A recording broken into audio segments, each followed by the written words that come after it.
Irmãos e irmãs, que a graça e a paz do Senhor seja com todas. Amém. Vamos estar começando o nosso estudo hoje. Hoje nós vamos ter o nosso último estudo no currículo que eu tenho trabalhado, que foi o livro de Esther. Nós trabalhamos primeiro o livro de Ruth e depois eu comecei essa série de estudos no livro de Esther. Não foi da maneira como eu esperava que seria, porque tivemos algumas interrupções, mas com a graça de Deus nós vamos chegar ao final desse livro hoje. Então peço que vocês abram então suas Bíblias no livro de Esther, capítulo 9. Nós vamos ler apenas um versículo, o versículo 1. Esther, capítulo 9, versículo 1. Vamos ler todos juntos.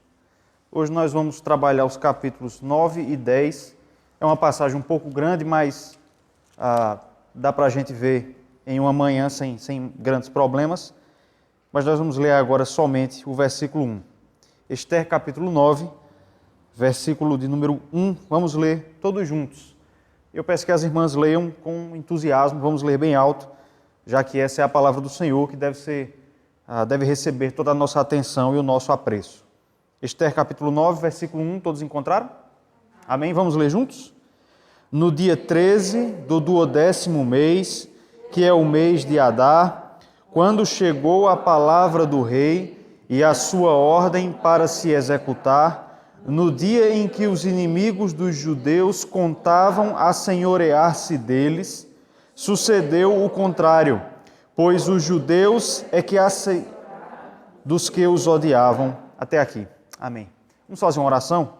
Vou pedir à nossa irmã Raquel que possa estar fazendo uma oração nessa manhã, pedindo a Deus por esse estudo da palavra do Senhor.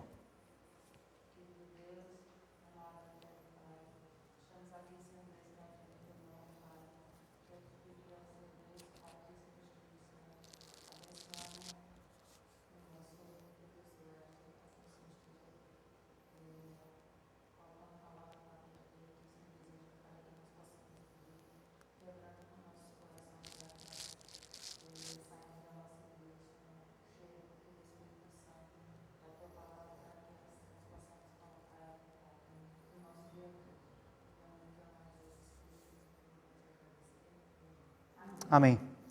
Irmãs, hoje nós vamos ter o nosso último estudo e eu batizei o estudo aí de Triunfo e Festa, a parte final do livro, capítulos 9 e 10. Bom, para a gente entender esses capítulos, é interessante a gente fazer uma breve recapitulação dos fatos mais recentes na história. Como eu disse no começo, nós tivemos algumas interrupções, eu imagino que talvez isso tenha atrapalhado, pelo menos algumas de vocês. Talvez nem todo mundo conseguiu acompanhar tudo.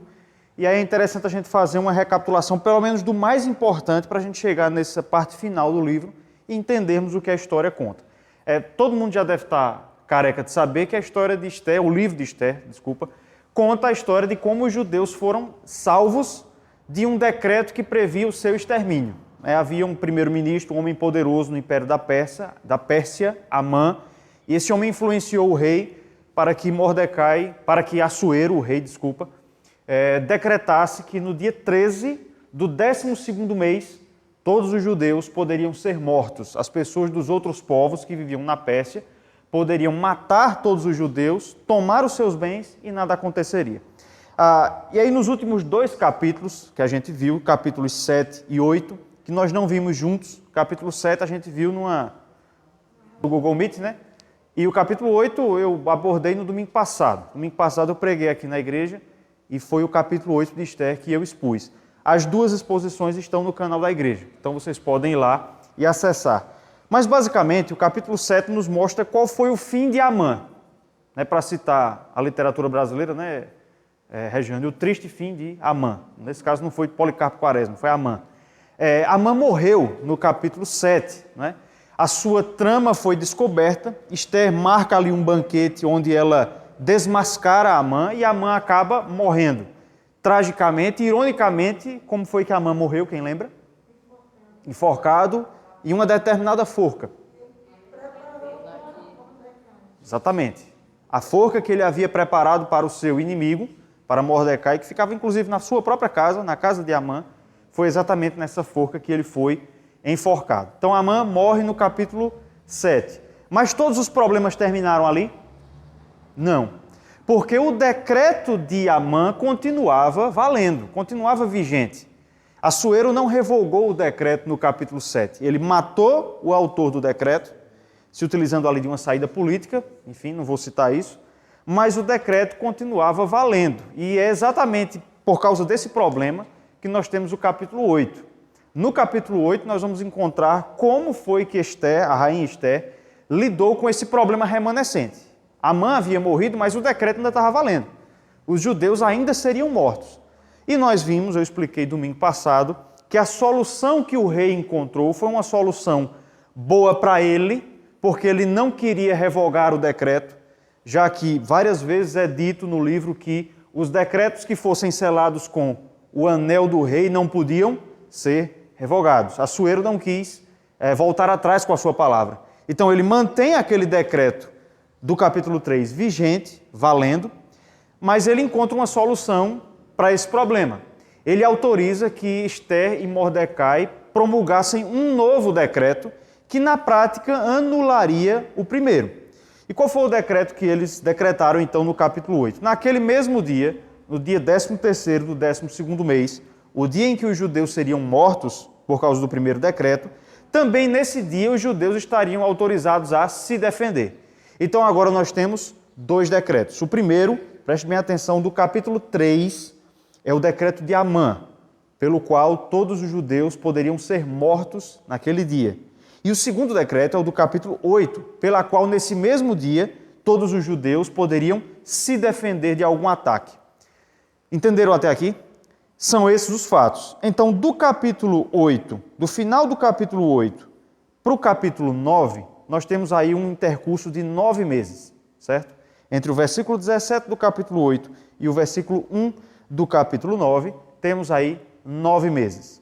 O autor agora nos leva para aquele dia, para o dia em que a guerra aconteceria. Os inimigos dos judeus tentariam matá-los e os judeus se defenderiam do decreto.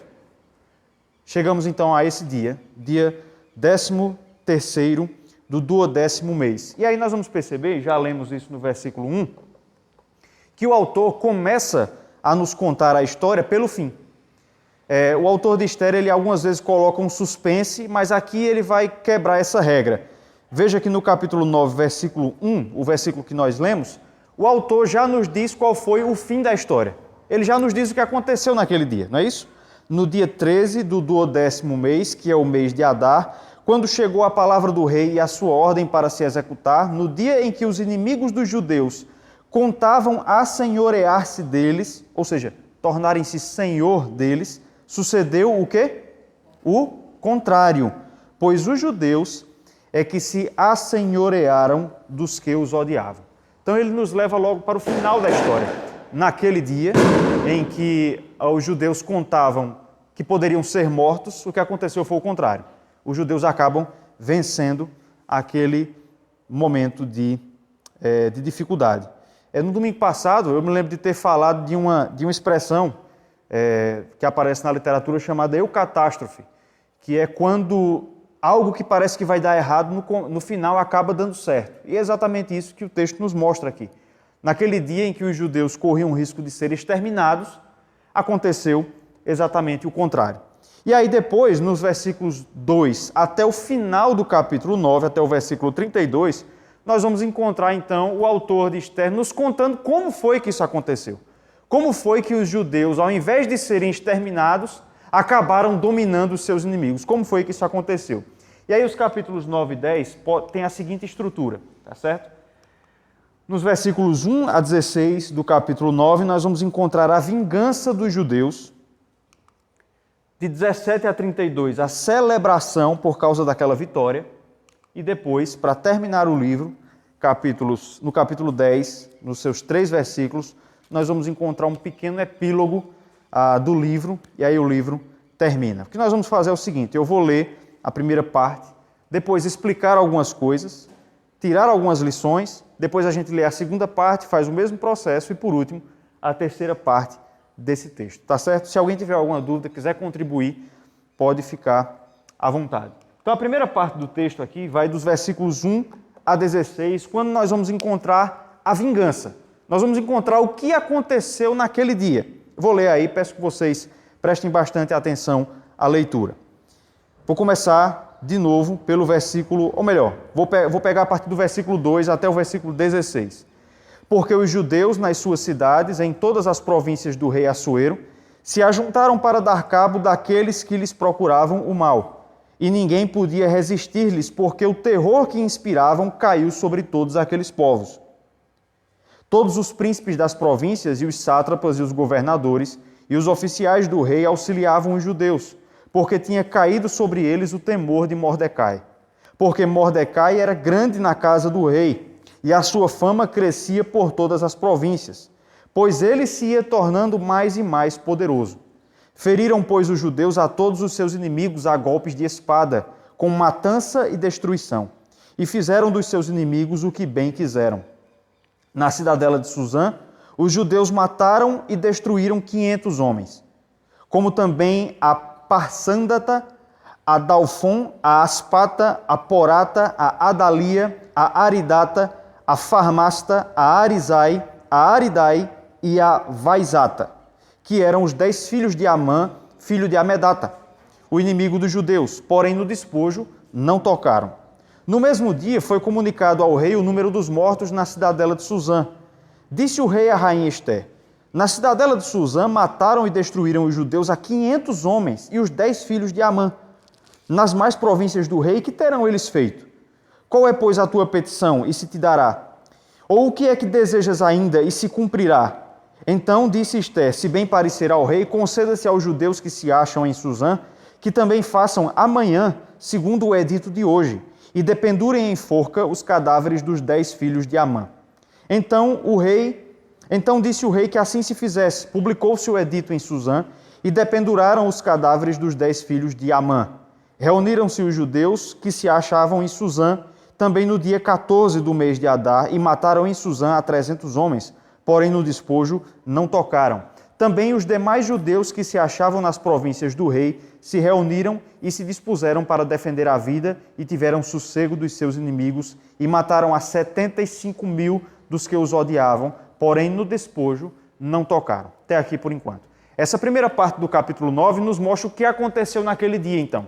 Aquele dia em que os inimigos dos judeus estavam autorizados a tentar matá-los e, por outro lado, os judeus poderiam se defender. Antes da gente entrar no texto, irmãos, é preciso a gente entender uma coisa que é essencial para nós entendermos esse capítulo 9.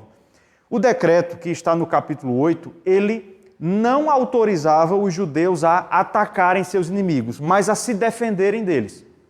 Nesse dia, os judeus poderiam não atacar, mas se defender de quem os atacasse. Entretanto, o decreto permitia também que, uma vez que os judeus fossem atacados, eles poderiam se defender e matar, e exterminar aqueles que os atacassem. Tá certo? É essencial que a gente entenda isso para não parecer que os judeus se assemelharam aos seus inimigos nesse dia. O texto vai nos dizer, então, que quando chegou esse dia, algumas pessoas, na verdade muitas pessoas, tentaram atacar o povo judeu.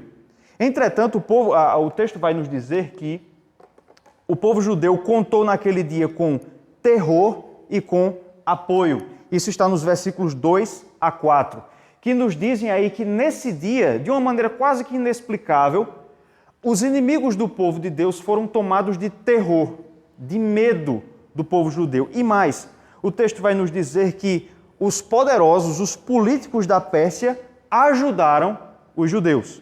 Isso está especificamente aí no versículo 3, veja aí, todos os príncipes das províncias, os sátrapas e os governadores e os oficiais do rei auxiliavam os judeus porque tinha caído sobre eles o temor de Mordecai. Mordecai era agora o primeiro-ministro. Ele havia substituído Amã. E aí, convenientemente, os líderes do povo percebem que era mais inteligente apoiar Mordecai e os judeus. Então vejam que por causa desses dois elementos, por causa do medo e também do apoio que os judeus tiveram, eles puderam resistir a todo tipo de ataque. E o texto vai nos dizer também qual foi o número de mortos que os judeus conseguiram fazer naquele dia. Isso está nos versículos de 5 a 9 e também nos versículos 15 a 16. O texto vai nos dizer que naquele dia, ou melhor, em 2 dias, nos dias 13 e 14, os judeus conseguiram matar na cidade de Suzã, na capital, 800 homens, 500 no primeiro dia e 300 no segundo dia, não é isso? Não está certa a informação aí? 800 homens, sendo que desses 800, os 10 mais importantes eram os filhos de Amã. Ele tinha família, ele tinha filhos, aqui nós tomamos informação, tomamos conhecimento de que eram 10. Vocês lembram lá que no capítulo 5, no final do capítulo 5, Amã se regozijou e se vangloriou, se gabou do número de filhos que ele tinha. Lembra disso lá no capítulo 5? Aqui nós tomamos conhecimento de que eram 10 filhos. Eles foram mortos.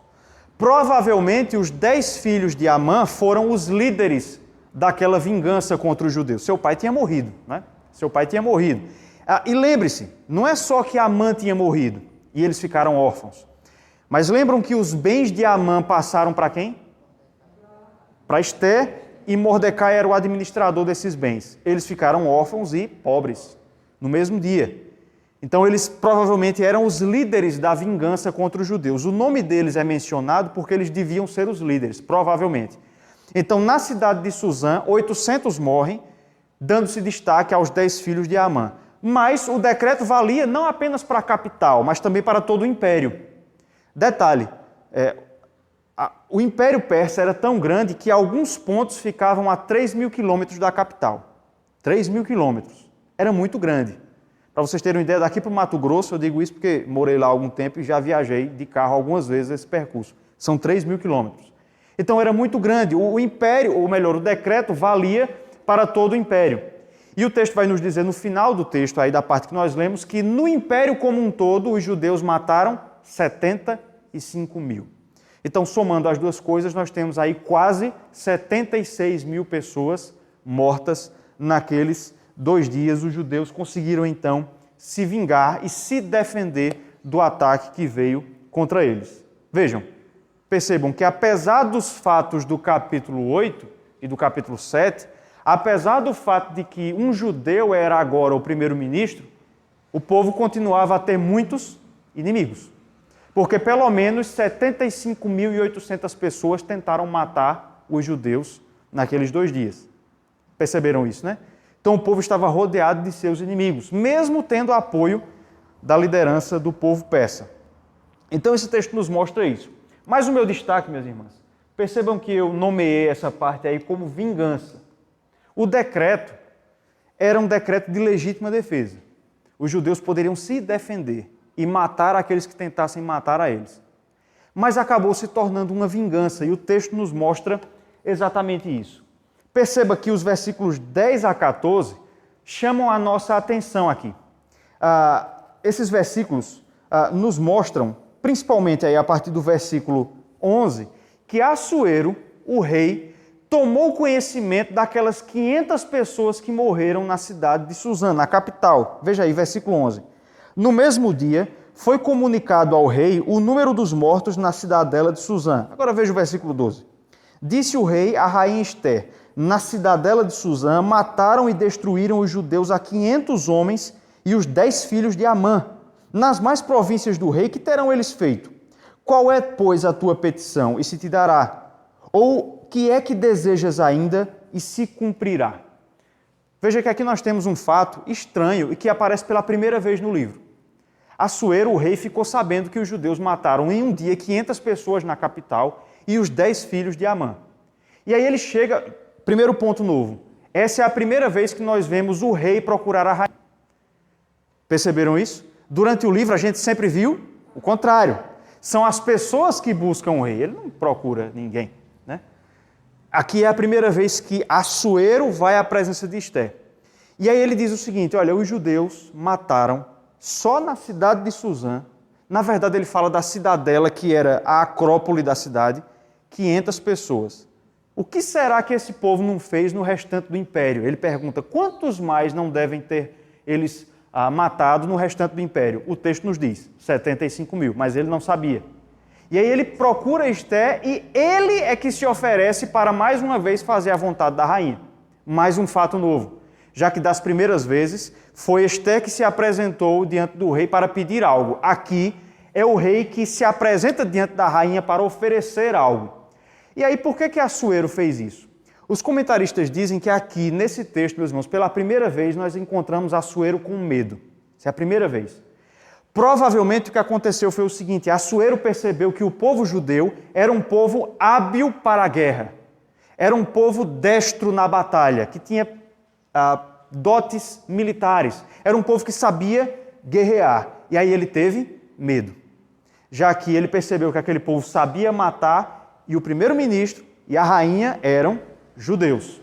Então Assuero percebe aqui que ele precisa agradar esse povo com medo de uma revolta. Provavelmente é isso que o rei percebe nesse dia. E aí ele diz a Ester: o que é que você quer? Mais uma vez, Ester tem o direito de pedir algo ao rei. Peça e vai ser dado. Agora veja o que Ester pede. E esse é um ponto que a gente precisa prestar bastante atenção. Versículo 13. Então disse Ester: se bem parecer ao rei, conceda-se aos judeus que se acham em Susã, que também façam amanhã, segundo o edito de hoje, e dependurem em forca os cadáveres dos 10 filhos de Amã. O que foi que Ester pediu? Ester aproveita aquela oportunidade que lhe foi dada pelo rei e pede que o decreto fosse estendido por mais um dia. Que no dia 14 os judeus tivessem o mesmo direito que tiveram no dia 13. Com dois objetivos. Primeiro, se defender de alguns possíveis atacantes. E a gente vê que apareceram mais 300 que atacaram o povo judeu. Mas com um segundo objetivo. Ester queria que o edito fosse prorrogado por mais um dia para que o povo pudesse enforcar, expor os corpos dos 10 filhos de Amã. Não parece aqui que Ester está passando do limite um pouco? Porque o decreto do capítulo 8 era para que o povo tivesse o direito de se defender. Não parece aqui que Ester está agindo um pouco pela carne, que ela agora está encarnando uma certa crueldade? Já não matou os 10 filhos? Era importante a gente entender isso. Eles já estavam mortos. Para que enforcar? Para que fazer isso? Vejam, se a gente lê, meus irmãos, esse texto com as nossas lentes, a gente vai chegar a essa conclusão, de que Ester aqui está começando a agir pela sua própria vontade, que ela está passando dos limites. Mas, na verdade, irmãs, Ester está começando a entender, e ela mostra isso aqui, ela está começando a entender que Deus tem um propósito maior com aquela batalha daquele dia. Deus está dando cabo a um novo capítulo da guerra santa do seu povo contra os povos pagãos. Essa ideia que Ester tem de enforcar os filhos de Amã não veio do nada, não veio da cabeça dela, mas veio da própria Escritura. Versículo 13, ela pede que se dependurassem na forca. Esse era um costume dos judeus, dos hebreus antigos, quando eles guerrearam contra os povos pagãos. Vou pedir para duas pessoas aí, por favor, abrirem e lerem Josué 8, 29 e Josué 10, versículo 26. Duas irmãs. Uma lê Josué 8, 29, outra irmã lê Josué 10, 26. Por favor.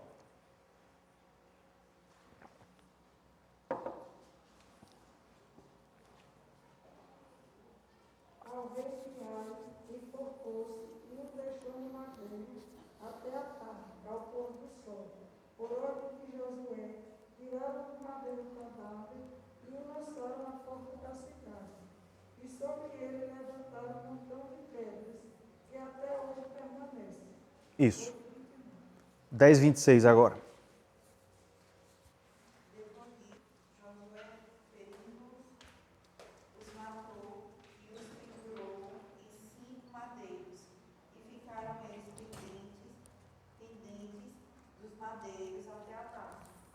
Aqui nós temos duas menções de Josué, quando estava conquistando a terra prometida, pendurando seus inimigos em madeiro. A primeira é quando Josué, juntamente com o povo de Israel, conquista a cidade de Ai. Eles matam o rei de Ai e depois o enforcam, o penduram. E depois, numa guerra em que Josué se envolve contra 5 reis, o texto do capítulo 10, versículo 26, vai nos dizer que Josué fez de novo a mesma coisa. Então vejam que é daí que Ester tira essa ideia. Quando o povo de Israel conquistou a terra prometida, eles penduravam os reis que eram mortos e expunham aqueles reis. Por que eles faziam isso? Porque eram cruéis? Porque eram homens bárbaros? Não. Essa era a vontade de Deus, que eles fizessem isso.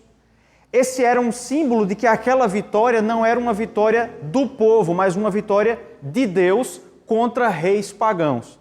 Vejam que não é por acaso que Esther pediu que os 10 filhos de Amã fossem enforcados. Os 10 filhos de Amã, sendo enforcados, representavam Amã, o inimigo dos judeus. Esse era um ato simbólico pelo qual Esther estava declarando e proclamando diante de todo o império que o Deus verdadeiro guerreava pelo seu povo. Então, estão conseguindo entender o que é que eu estou mostrando aqui? O que é que isso nos mostra? Que Esther estava entendendo que aquele dia não era um dia de batalha dos judeus, mas era um dia de batalha do Deus de Israel contra os falsos deuses. E ela começa a entender isso a partir desse fato, de que ela enforca os inimigos dos judeus. Um outro fato interessante, e não sei se vocês conseguiram perceber, é que o texto menciona 3 vezes que os judeus não tocaram no despojo, ou seja, nos bens das pessoas que os atacaram. Vejam, o decreto permitia que eles fizessem isso. No capítulo 8, dizia-se isso, que aqueles que fossem mortos pelos judeus, os judeus poderiam tomar seus bens. Mas eles não fizeram isso. 3 vezes. Versículo 10, porém no despojo não tocaram. Versículo 15, porém no despojo, parte final, não tocaram. E versículo 16, porém no despojo não tocaram. Eles venceram seus inimigos, mas não tocaram no despojo. Por que vocês acham que eles não fizeram isso?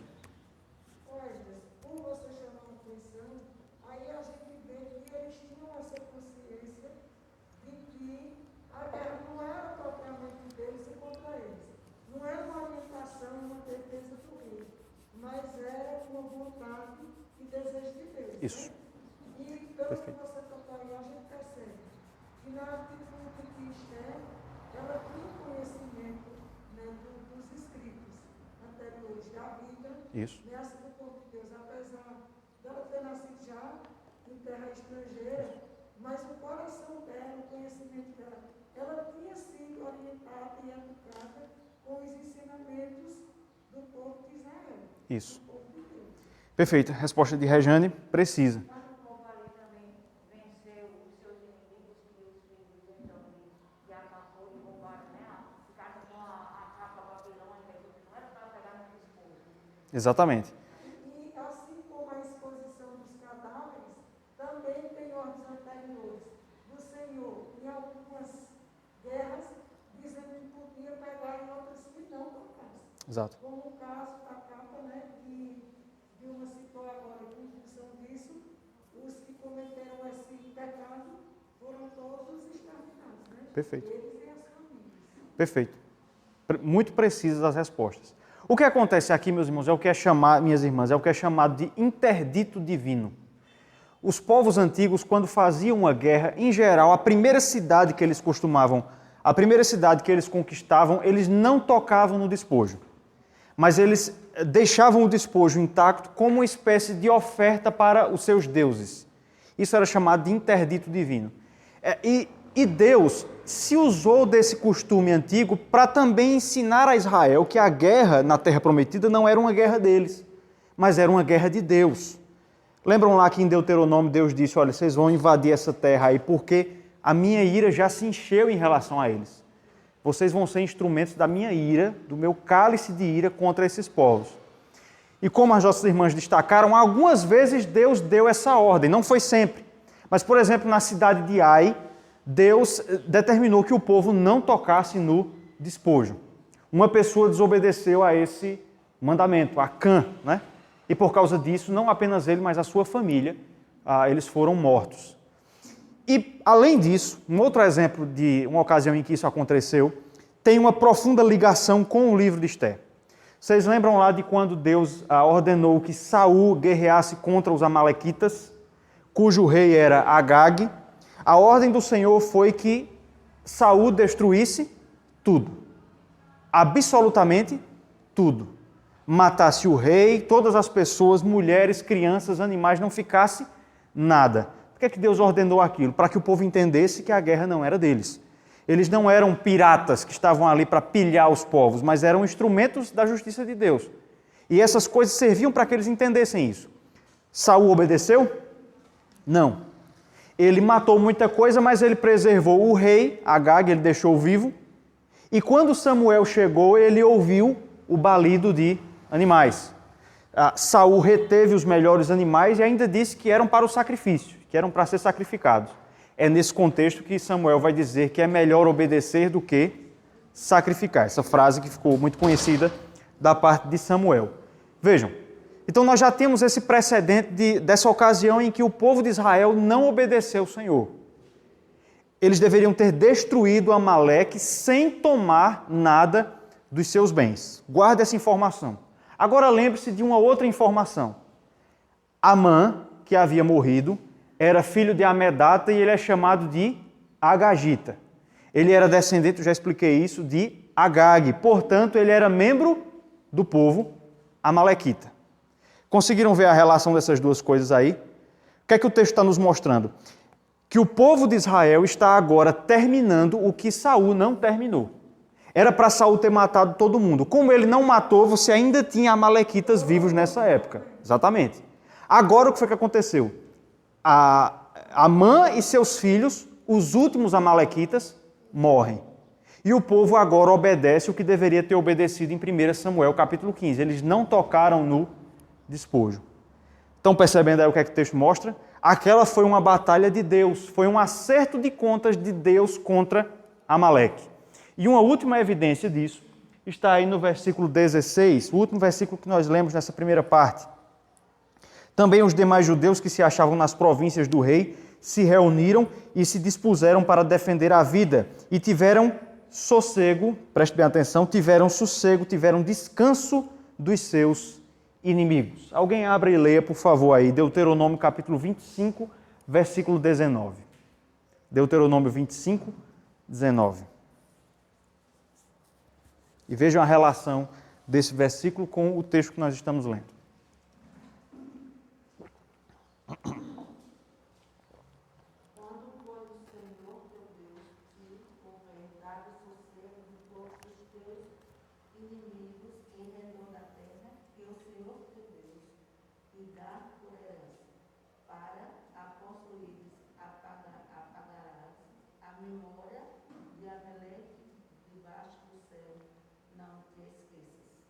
Perceberam como esse versículo aí associa a ideia de descanso e eliminar Amaleque?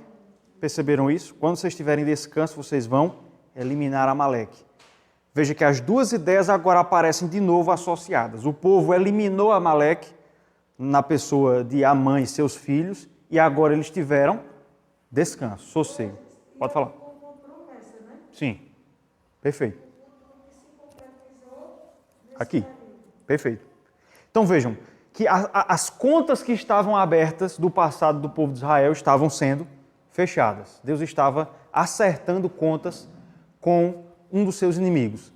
Já aqui, minhas irmãs, nós temos uma lição. Às vezes Deus demora muitos séculos, como foi o caso aqui, para acertar a conta com alguns de seus inimigos, mas Ele sempre acerta. Isso é bastante consolador para nós hoje, porque há muitos inimigos de Deus que ainda andam livres por aí e Deus parece não ter acertado a conta com eles ainda. Mas às vezes demora. Mas Deus sempre acerta a conta com seus inimigos. Eles não passam desapercebidos por Deus. Opa, pode falar.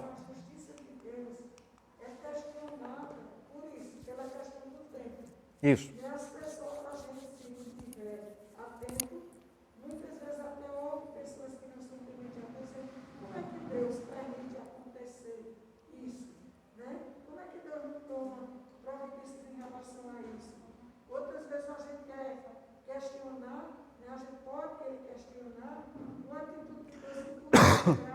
Alguém ou algum que a gente acha inocente, que não merecia aquelas circunstâncias, aquela situação. Né? E é uma advertência para a gente. As atitudes de Deus a gente não julga. Como aquele povo obedece.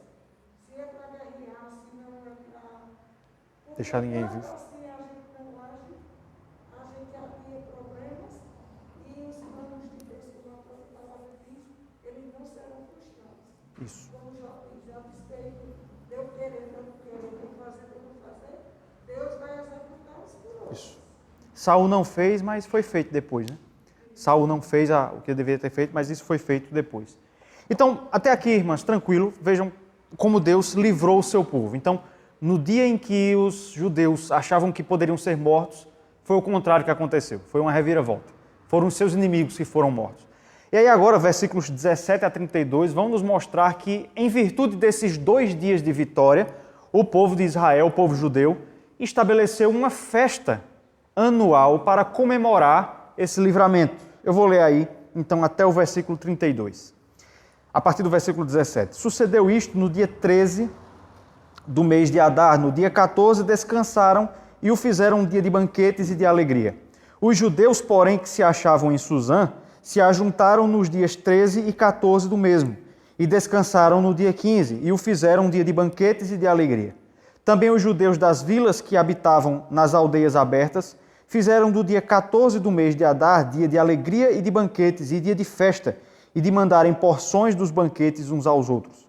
Mordecai escreveu estas coisas e enviou cartas a todos os judeus que se achavam em todas as províncias do rei Assuero, aos de perto e aos de longe, ordenando-lhes que comemorassem o dia 14 do mês de Adar e o dia 15 do mesmo, todos os anos, como os dias em que os judeus tiveram sossego dos seus inimigos e o mês que se lhes mudou de tristeza em alegria e de luto em dia de festa, para que os fizessem dias de banquetes e de alegria e de mandarem porções dos banquetes uns aos outros e dádivas aos pobres. Assim, os judeus aceitaram como costume o que naquele tempo haviam feito pela primeira vez, segundo Mordecai lhes prescrevera. Porque Amã, filho de Amedata, o Agagita, inimigo de todos os judeus, tinha intentado destruir e tinha lançado, isto é, sortes, para assolar e destruir. Mas tendo Ester ido perante o rei, ordenou ele por cartas que o seu mau intento, que assentara contra os judeus, recaísse contra a própria cabeça dele, pelo que enforcaram a ele e a seus filhos. Por isso, aqueles dias chamam Purim, do nome Pur. Daí, por causa de todas as palavras daquela carta e do que testemunharam e do que lhes havia sucedido. Determinaram os judeus e tomaram sobre si, sobre a sua descendência e sobre todos os que se chegassem a eles, que não se deixaria de comemorar esses 2 dias, segundo o que se escrevera deles e segundo o seu tempo marcado todos os anos. E que estes dias seriam lembrados e comemorados, geração após geração, por todas as famílias, em todas as províncias e em todas as cidades, e que estes dias de Purim jamais caducariam entre os judeus e que a memória deles jamais se extinguiria entre os seus descendentes. Então, a rainha Ester, filha de Abiail, e o judeu Mordecai escreveram com toda a autoridade, segunda vez, para confirmar a carta de Purim. Expediram cartas a todos os judeus, às 127 províncias do reino de Assuero, com palavras amigáveis e sinceras, para confirmar estes dias de Purim nos seus tempos determinados, como o judeu Mordecai e a rainha Ester lhes tinham estabelecido. E como eles mesmos já tinham estabelecido sobre si e sobre a sua descendência, acerca do jejum e do lamento. E o mandado de Ester estabeleceu estas particularidades de Purim e se escreveu no livro. Temos aqui um relato um pouco longo e até repetitivo do que aconteceu então diante daqueles fatos. Em resumo, nós não vamos entrar muito nesse texto, nessa parte do texto.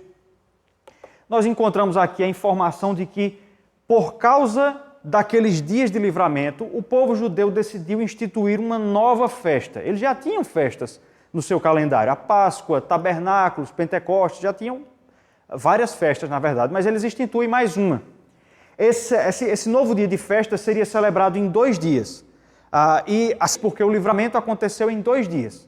O livramento aconteceu nos dias 13 e 14, e a festa seria nos dias 14 e 15 daquele mesmo mês, todos os anos. Então eles estabeleceram aquela festa. Isso está nos versículos 17 a 19. Um detalhe interessante dessa parte é que o texto vai nos dizer que eles aproveitaram, versículo 19, aquela ocasião, também para fazer banquetes e para mandar partes dos banquetes para as populações mais pobres dentre os judeus.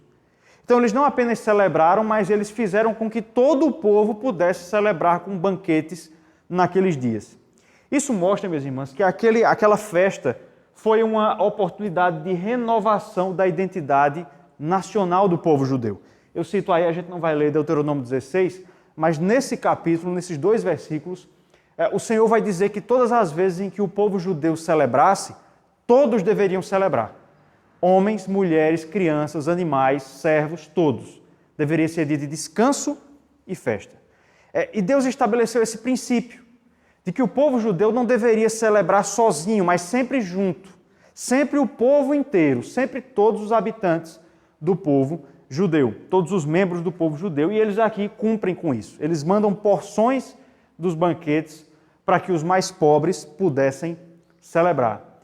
Vejam, isso tem uma importante ligação com o que nós vivemos hoje. Eu vou fazer o link daqui a pouco, mas Deus também deseja que a festa do seu povo seja uma festa comunitária. Uma festa comunitária. Tem uma importante ligação aí, o texto já nos mostra que a festa do povo judeu foi uma festa com comida. A festa do povo da Nova Aliança é uma festa que também tem um banquete. Conseguiram perceber a ligação aí? Ao banquete da ceia. Quem participa? Apenas os mais abastados? Não. Todos participam. Começaram a perceber aí a ligação da ceia com o que a gente já encontra aqui em tipo, em figura no Antigo Testamento? O povo começou então a celebrar comunitariamente a festa por causa da libertação. O texto vai nos dizer ainda nos versículos 20 a 32, que eu vou resumir aqui porque são longos, que esse costume que surgiu entre o povo judeu virou decreto, virou lei. Mordecai aproveitou aquele costume que surgiu e editou um novo decreto. Agora era lei. Todos os anos, nos dias 14 e 15 do 12º mês, o povo judeu deveria parar, descansar e festejar, porque foram naqueles dias que eles haviam sido livres da morte. E aqui tem um detalhe interessante. A gente sempre, percebam que durante todo o livro, a gente encontrou várias vezes Assuero dando decretos. Não é isso? Tem decreto no capítulo 1, capítulo 3, 2, quase todo capítulo tem decreto. Esse é o único decreto que é realmente bom. Os outros eram todos ruins. Ou, no mínimo, insuficientes, como foi o caso do decreto do capítulo 8. Essa é a primeira vez que nós encontramos um decreto bom, um decreto justo e bom para o povo de Deus. E mais uma coisa que a gente tem que lembrar. O livro nos ensina várias vezes que os decretos do rei não podiam ser revogados, não é isso? O que significa dizer que o descanso dos judeus não poderia nunca ser revogado. Então vejam que no final as coisas mudam de figura, né? Há uma reviravolta aí em favor do povo de Deus. Qual foi o nome que essa festa recebeu? Purim. O texto explica, né, por que ela recebeu esse nome. Quem percebeu? Recebeu o nome de Purim por causa da palavra pur, que significava sortes, não é isso? É dito isso no texto algumas vezes. E por que eles botaram esse nome? Eles escolheram esse nome, essa referência às sortes, ao pur, porque o seu inimigo, Amã, havia lançado sortes contra o povo judeu. Volte aí para o capítulo 3, versículo 7. Esther, capítulo 3, versículo 7.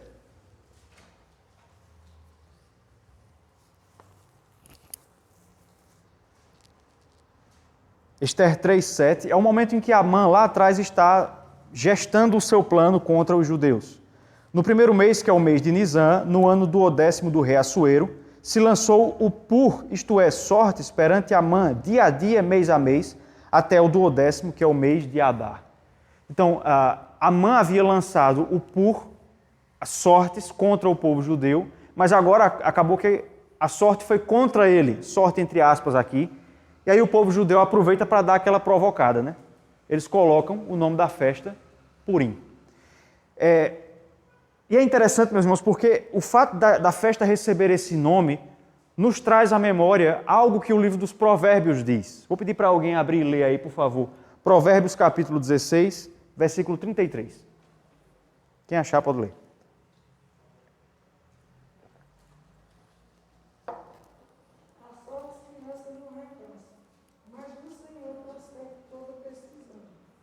A sorte se lança no regaço, como Amã fez, mas a decisão vem do Senhor.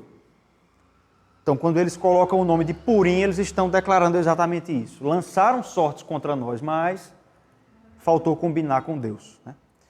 Um outro detalhe interessante do texto, ainda sobre esse tema, irmãos, é que no final, no versículo 31, veja aí, nós temos uma referência ao jejum que os judeus fizeram.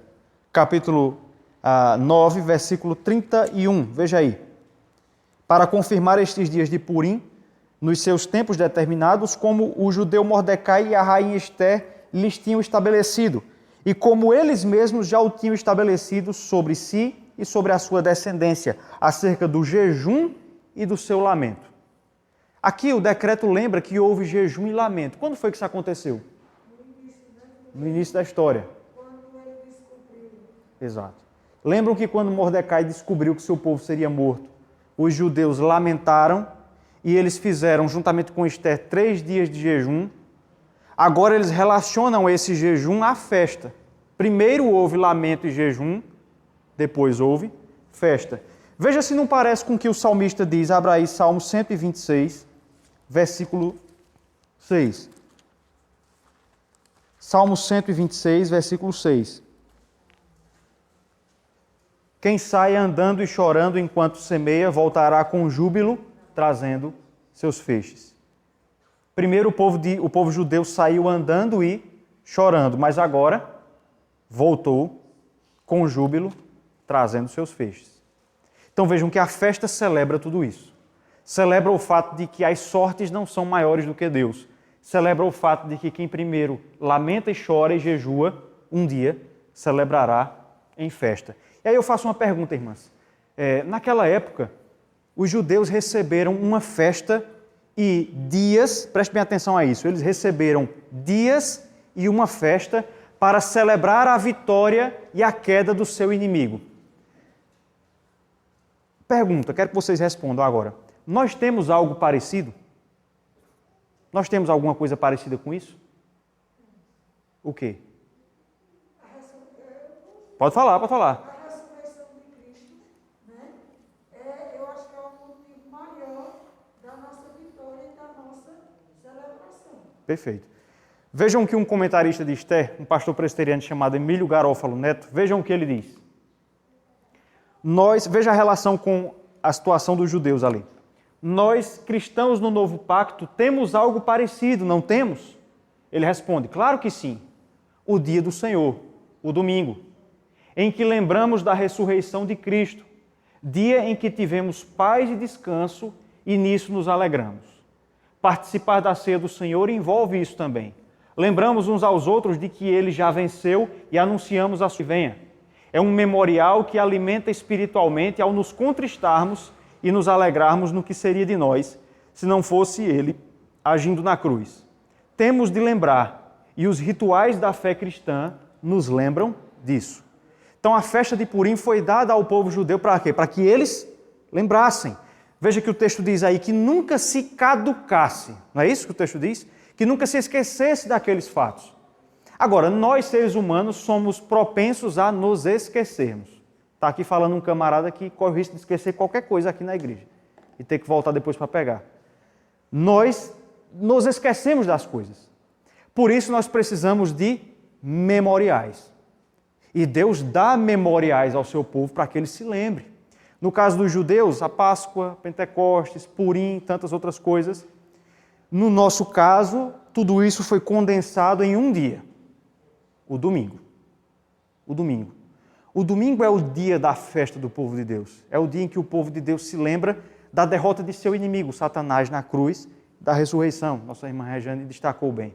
Ele deu esse dia. E de uma maneira um pouco mais específica, também uma festa, um banquete.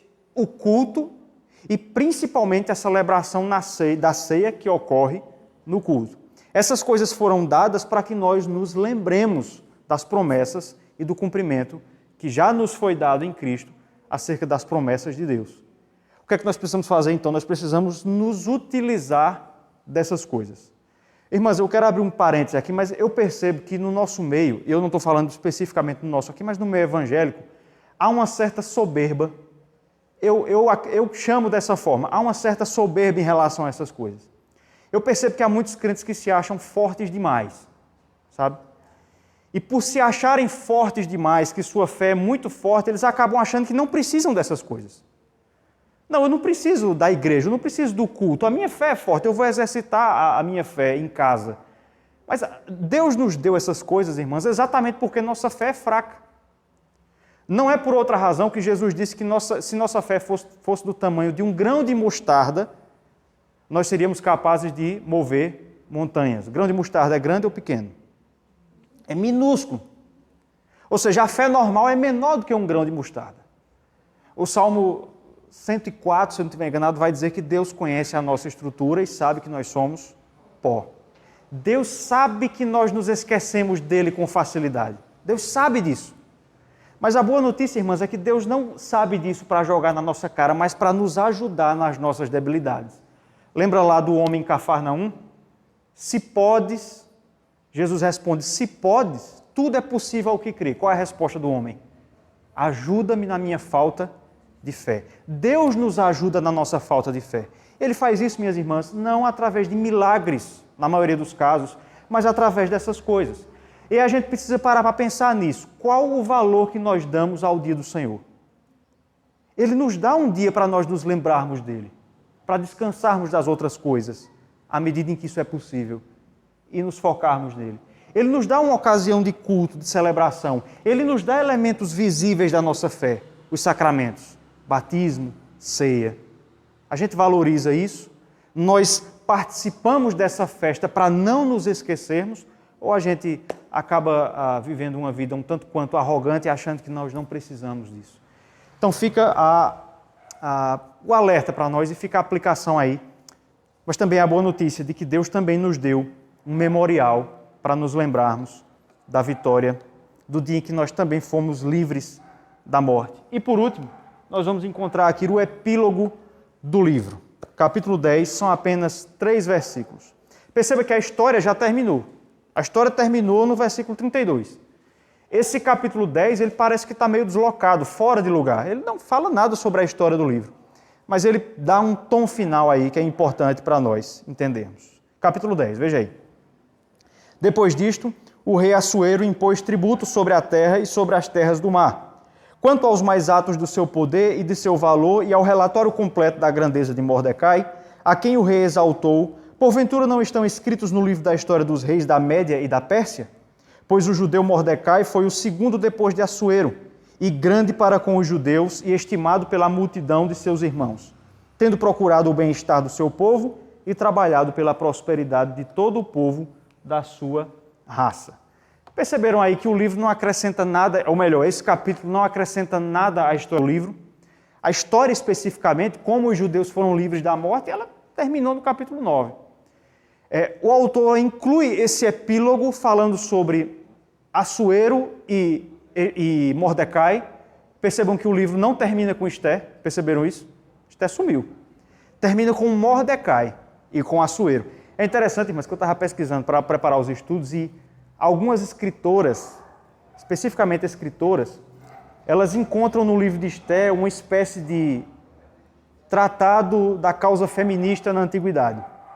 Então, algumas autoras levam para esse lado, como se Esther tivesse sido a primeira feminista do mundo antigo. Mas é curioso perceber que o livro não termina com ela. Assim como o livro de Ruth não termina com Ruth, termina com Noemi. Curioso isso. E por que esse capítulo 10 aparece aqui? Bom, em primeiro lugar, a gente consegue perceber que há uma comparação de 2 líderes. Perceberam isso? Assuero, Mordecai. E são líderes opostos. O texto começa dizendo que Assuero, como todo bom político, todo bom governante, sempre acha um imposto novo para estabelecer, né? Ele impôs tributo sobre a terra. Assuero é o líder que se serve da população, quer tomar impostos pesados sobre o povo. Já Mordecai é um líder distinto. O texto vai nos dizer aí que ele é destacado por servir ao povo. Versículo 10 diz que ele procurava o bem-estar do povo e trabalhava pela sua prosperidade. Então esse é um primeiro ponto aqui. Veja que nós temos 2 líderes contrastados. Um líder bom serve o povo. Um político bom serve o povo. O político mau se serve do povo. Mas não é exatamente isso que o texto quer mostrar. Esse capítulo 10, irmãos, esse pequeno capítulo, aparece aqui para que os leitores do seu tempo, os judeus que leram o livro em primeiro lugar, e nós, nos nossos dias, saiamos do livro com uma noção exata do que nós podemos fazer nessa Pérsia em que nós vivemos. Lembram lá que eu já falei várias vezes que assim como o povo judeu era de Israel, mas vivia na Pérsia, nós somos do céu, mas vivemos na terra dos homens. Nós não conhecemos a Jerusalém celestial, muito embora sejamos de lá. Assim como Esther e Mordecai não conheciam Jerusalém, muito embora fossem de lá. E nesse contexto do livro, o capítulo 10 aparece para nos mostrar o que é que nós podemos e o que é que nós não podemos fazer nessa nossa pátria estrangeira. Perceba que o texto nos mostra que Mordecai terminou bem o livro. Ele agora é o primeiro-ministro. Ele, juntamente com Esther, conseguiram produzir transformações, eles salvaram a vida dos judeus.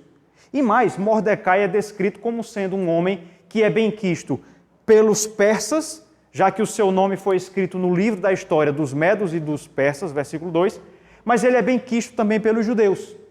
Então veja, o texto nos mostra que Esther e Mordecai conseguiram fazer algo no seu tempo, mas o rei ainda era Assuero. E é por isso que o versículo 1 aparece aqui. Depois disto, o rei Assuero impôs tributo sobre a terra e sobre as terras do mar. É interessante que quando Esther se tornou rainha, Assuero retirou tributos. Capítulo 2, versículo 18 diz isso. Agora, no final do livro, Assuero volta a mostrar a sua personalidade egocêntrica e institui novamente imposto. Por que o livro termina mostrando isso? Ele termina mostrando esses fatos, irmãos, para que os judeus entendessem que, sim, eles estavam na Pérsia para trabalhar, para produzir algum nível de mudança, mas a Pérsia continuaria a ser a Pérsia. Continuaria a ser uma terra pagã e estrangeira. E ali... Pode falar, Robert? Pode dizer. Não se acostumassem, talvez. Exato, perfeito. Né? Exatamente por isso. A gente não é do mundo, a gente está no mundo, mas não é do mundo. A nossa casa não é aqui. A lição que fica para nós é exatamente essa. Deus nos pôs nessa Pérsia, nessa terra estrangeira, para que nós produzamos algo, para que nós façamos algo. E o livro de Esther mostra, meus irmãos e irmãs, que é possível fazer algo. O livro de Esther nos mostra que o homem de Deus e a mulher de Deus, quando se colocam nas mãos do Senhor, eles são capazes de produzir reformas no mundo. Mas nós não somos capazes de redimir o mundo. Percebeu a diferença aí entre reforma e redenção? Nas mãos do Senhor nós conseguimos produzir reformas. Mas reformas são pontuais e são passageiras. Reformas são pontuais e são passageiras. Redenção não. Redenção é completa e é permanente. Por exemplo, eu e você fomos redimidos do pecado. Essa redenção é completa e é permanente. Não tem como voltar atrás. Reforma não. Reforma é pontual e raramente dura para sempre. Por isso que a gente fala de igreja reformada, sempre se reformando. Porque reforma é pontual e passageira. Então o livro termina com essa nota. E a atitude que nós temos que ter diante disso é exatamente a que Roberta mencionou. Nós estamos nessa pátria estrangeira e Deus quer que nós nos envolvamos com ela. Jesus disse que nós não somos do mundo, mas que nós estamos no mundo. As duas coisas são verdade. Deus quer que você produza algo no mundo. E você, não pelas suas habilidades, mas nas mãos do Senhor, você é capaz de produzir mudança no mundo, para melhor. Mas saiba que o mundo nunca vai deixar de ser mundo. Por isso, apesar de nos envolvermos culturalmente com essa terra, a nossa esperança deve estar na nova terra que virá quando Cristo retornar. É exatamente isso que Roberta disse, ou seja, que nós não nos acostumemos com essa terra. Perceba que o crente tem esse desafio, então, de viver nessa gangorra. Ele precisa entender que Deus quer que ele haja nesse mundo, mas ele não pode se tornar alguém mundano, que só olha para esse mundo. Deus quer que ele também espere pelo mundo vindouro, mas ele não pode olhar para o mundo vindouro a ponto de se esquecer de agir nesse mundo. Perceberam que é uma gangorra e que achar o equilíbrio entre essas coisas é muito difícil? Pode falar, Vera.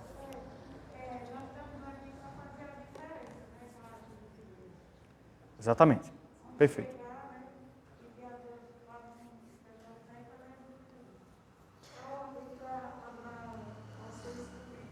Isso. E é para a gente ser tu uma bênção. Perfeito. É ser tu uma bênção, não seja tu o salvador do mundo. Você consegue ser uma bênção, mas não o salvador do mundo. Porque a bênção a gente já compreende que é algo que o Senhor nos remeteu.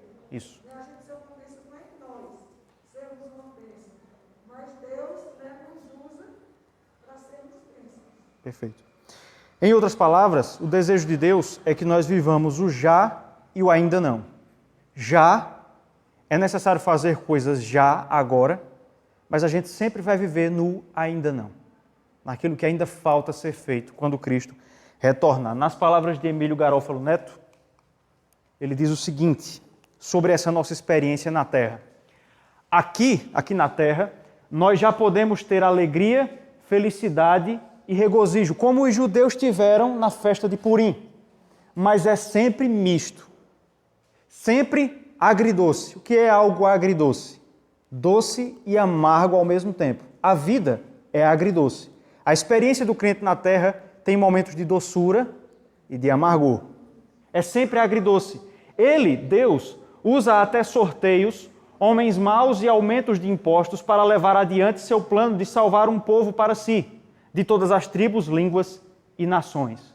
Purim é belo, mas é pouco para quem vive agora, depois da vinda de Cristo. Tem um dia ainda melhor que aponta, por sua vez, para um dia espantosamente ainda melhor.